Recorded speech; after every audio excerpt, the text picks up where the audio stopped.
नमस्कार दोस्तों, मैं योगाचार्य डॉक्टर मोहित तबर टेक्निकल योगा गुरुजी चैनल में आप सभी का बहुत बहुत स्वागत है। तो दोस्तों, आज हम चर्चा करेंगे दिनचर्या, डेली रूटीन क्या होता है। तो इसकी परिभाषा होती है दिने दिने चर्या दिनचर्या। यह अष्टांग हृदयम सूत्र 2/1 में बताया गया है आयुर्वेद ग्रंथ में।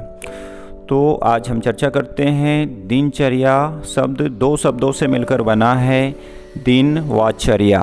दिन का अर्थ है सूर्य उदय सनराइज से सूर्य अस्त सनसेट तक का समय, या आप बोल सकते हैं प्रातः मॉर्निंग से संध्या इवनिंग तक का समय, टाइम। चर्या का अर्थ है करने योग आचरण या कर्तव्य या आप आचरण जो नियमित रूप से किए जाएं।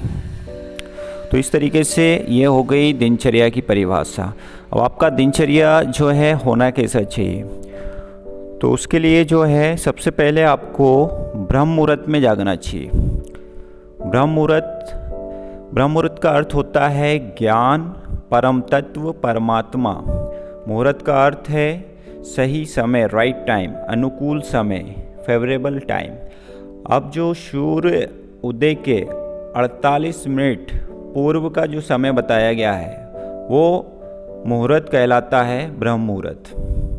तो इस तरीके से आपको ब्रह्म मुहूर्त में जागना चाहिए। ब्रह्म मुहूर्त में अगर आप जागते हैं तो इससे आपका क्या होता है, इसमें आप जैसे प्रार्थना कर सकते हैं, अध्ययन कर सकते हैं, या आप इसमें ध्यान कर सकते हैं। तो इससे आपका जो है दिमाग इस समय तरोताजगी रहती है, आपका दिमाग जो है वो बिल्कुल शांत अवस्था में रहता है। तो उस समय अगर आप जागते हैं तो आपको काफ़ी लाभ मिलेगा इससे। उसके बाद आप जैसे ही अपने जो डेली नियत कामों से फ्री होते हैं, जैसे आप फ्रेश हो गए, उसके बाद आप स्नान कीजिएगा। स्नान का भी अलग अलग महत्व है। जैसे ठंड का मौसम है तो अपने शरीर के हिसाब से आप उष्ण मतलब गर्म पानी से आप नहा सकते हैं, हल्के गुनगुने पानी से। उसमें भी हल्का जो गुनगुना पानी होता है उसको क्या करना है, आपको पहले पैरों से डाल के स्टार्ट करना चाहिए, फिर लास्ट में सिर पे डालना चाहिए। क्योंकि अगर डायरेक्ट गुनगुने पानी को आप सिर से डालते हैं तो आपके आँख इससे कमज़ोर होता है, आपकी दृष्टि कमज़ोर हो जाती है। इसलिए हमेशा गर्म पानी से नहाते हैं तो सबसे पहले पैरों से पानी डाल के स्टार्ट करना चाहिए नहाने का। तो इस तरीके से आप ब्रह्म मुहूर्त में जागते हैं और स्नान वगैरह करके सारे जो डेली रूटीन से निवृत्त होकर जब ध्यान के लिए बैठते हैं, अध्ययन के लिए बैठते हैं, तो इसमें जो भी आप पढ़ते हैं, अध्ययन करते हैं, मेडिटेशन करते हैं, तो उसका पूरा आपको लाभ मिलता है। अब जैसे योग है तो योग का भी जो है इसमें बहुत महत्व है। तो योग की जो परिभाषा है, योगश्चित्त वृत्ति निरोधा। योग से हमको शारीरिक स्वास्थ्य, मानसिक स्वास्थ्य, आध्यात्मिक स्वास्थ्य की प्राप्ति होती है। योग का जो वर्णन है वो सत्य दर्शन शास्त्रों में बताया गया है। वो सत्य दर्शन कौन कौन से होते हैं, पहला होता है जैसे मीमांसा, दूसरा वेदांत, तीसरा वैशेषिक, चौथा न्याय, पांचवा सांख्य और छठवा उसमें बताया गया है योग। उसके बाद योग में जो है सबसे ज़्यादा अष्टांग योग का महत्व बताया गया है। तो आप अष्टांग योग को अपने जीवन में उतारिए, इसका नियमित रूप से पालन कीजिए तो आपका शरीर भी स्वस्थ रहेगा। तो अष्टांग योग क्या होता है, यम, नियम, आसन, प्राणायाम, प्रत्याहार, धारणा, ध्यान, समाधि। इस तरीके से योग के 8 अंग हैं ये। अब इसमें जो है यम के भी 5 प्रकार बताए गए हैं, अहिंसा, सत्य, अस्तेय, ब्रह्मचार्य, अपरिग्रह। इसी तरीके से नियम के भी 5 प्रकार बताए गए हैं, शौच, संतोष, तप, स्वाध्याय, इस पर प्राणिधान। तो इस तरीके से आप यम नियम का पालन करते हैं तो आपके जीवन में अलग ही आप बदलाव देखेंगे। तो ये तो हो गया आपका अष्टांग योग। अष्टांग योग में उसके बाद फिर आपने जो है व्यायाम किया। मॉर्निंग में जो है सबसे पहले आपका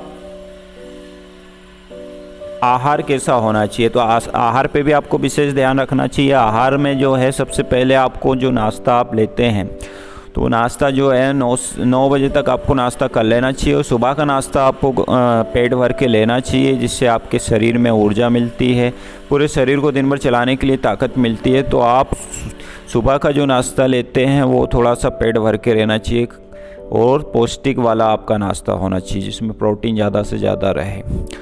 तो इस तरीके से आप अगर लेते हैं तो आपका जो है नाश्ता जो पूरे दिन को चलाने के लिए, पूरे शरीर को चलाने के लिए, आपके शरीर को ऊर्जावान बनाए रखने के लिए बहुत ही ज़रूरी होता है।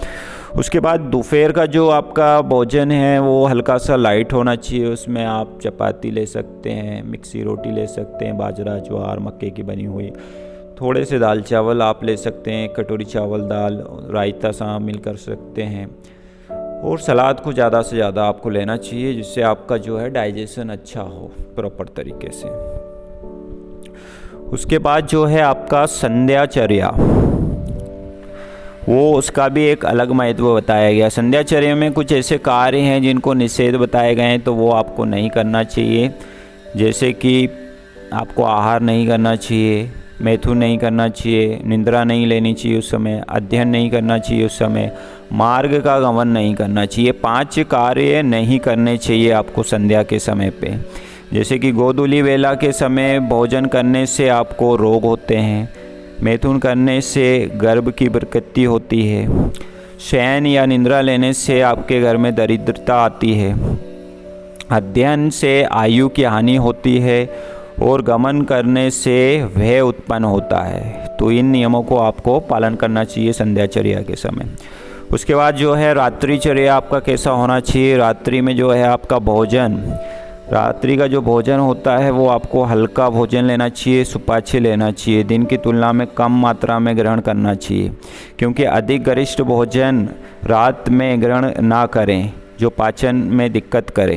तो ऐसा भोजन आपको नहीं लेना चाहिए, क्योंकि भोजन के पश्चात फिर आपको क्या करना चाहिए, कम से कम आपको 100 कदम से 500 कदम तक चलना चाहिए, और आप वज्रासन में बैठ सकते हैं 3 से 5 मिनट के लिए।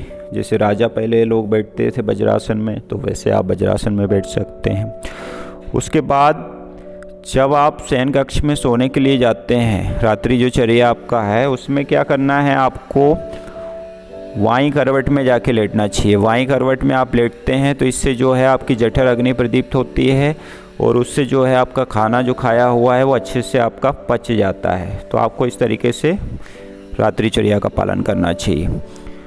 तो इससे आपका भोजन अच्छा पचेगा और जठर अग्नि अच्छे से प्रदीप्त होगी। वो खाना खाने के बाद आपको तुरंत पानी पीना नहीं चाहिए, कम से कम 45 से 50 मिनट बाद आपको पानी पीना चाहिए। हमारा वीडियो अच्छा लगा हो तो लाइक कीजिए, शेयर कीजिए। Thank you very much.